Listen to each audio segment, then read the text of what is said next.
news. Attorney General Jeff Sessions praising the Miami-Dade community along with Mayor Carlos Jimenez for complying with one aspect of President Trump's executive order to crack down on illegal immigration by refusing to fund sanctuary cities. Miami has backed away from being a sanctuary city, and we just heard Jeff Sessions say, quote, Miami is showing dedication to the rule of law.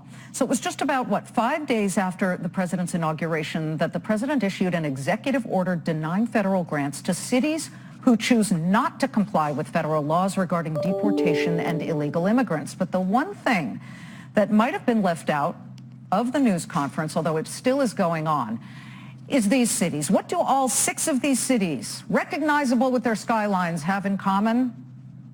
They ignore Mr. Trump's policies, but if they continue to, there will be a high financial cost, $27 billion snatched away from them in federal grants.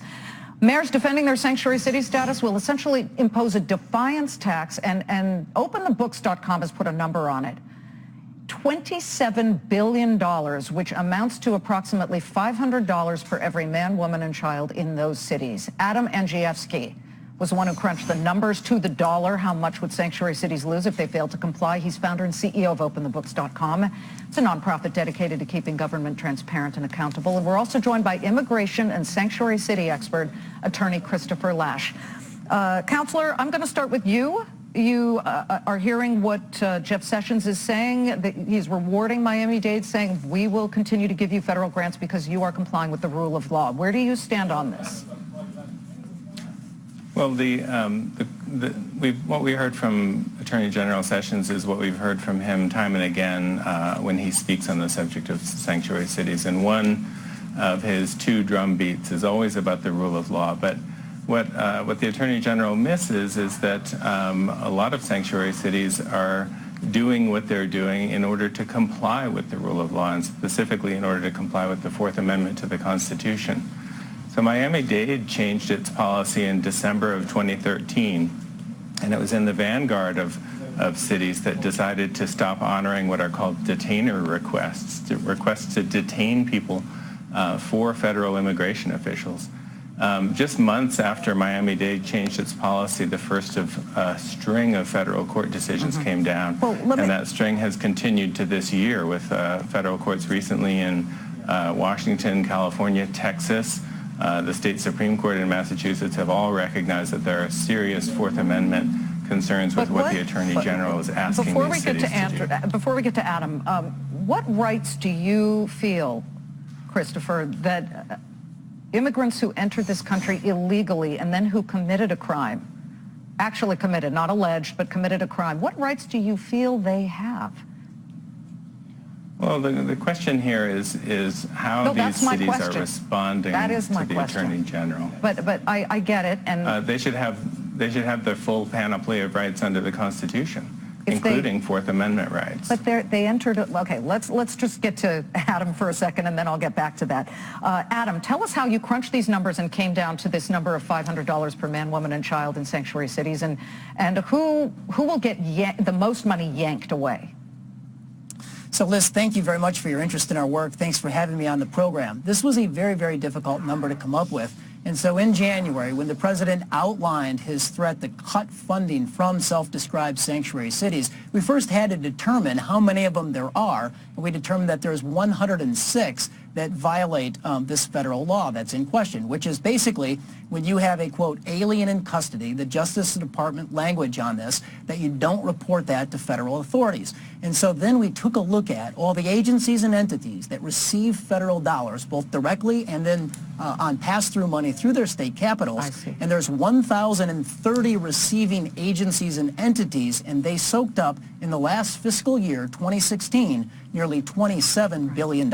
So it is a lot of money. There are a lot of counties, though, not just in these states, but California obviously hit the most.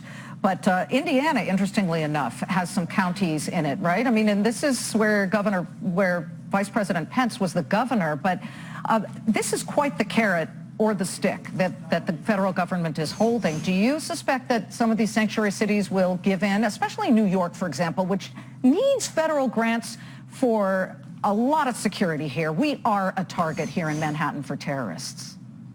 So on a per-person basis in New York City, there's $900 per capita, per man, woman, and child at risk. And for instance, like in the city of Chicago, and this is why you see the lawsuit from Rahm Emanuel, the mayor, there's $5.3 billion of federal money in total every single year at risk in the city of Chicago. So the proxy fight on these lawsuits, like in Rahm's city of Chicago, is on the police grants. There was only $2.3 million of federal police grants into the city of Chicago. And to put that in perspective, the city of Chicago payroll is over $1 billion per year. Right. And last year, the city department is so mismanaged that they spent $143 million on overtime. I mean, what are you going to do?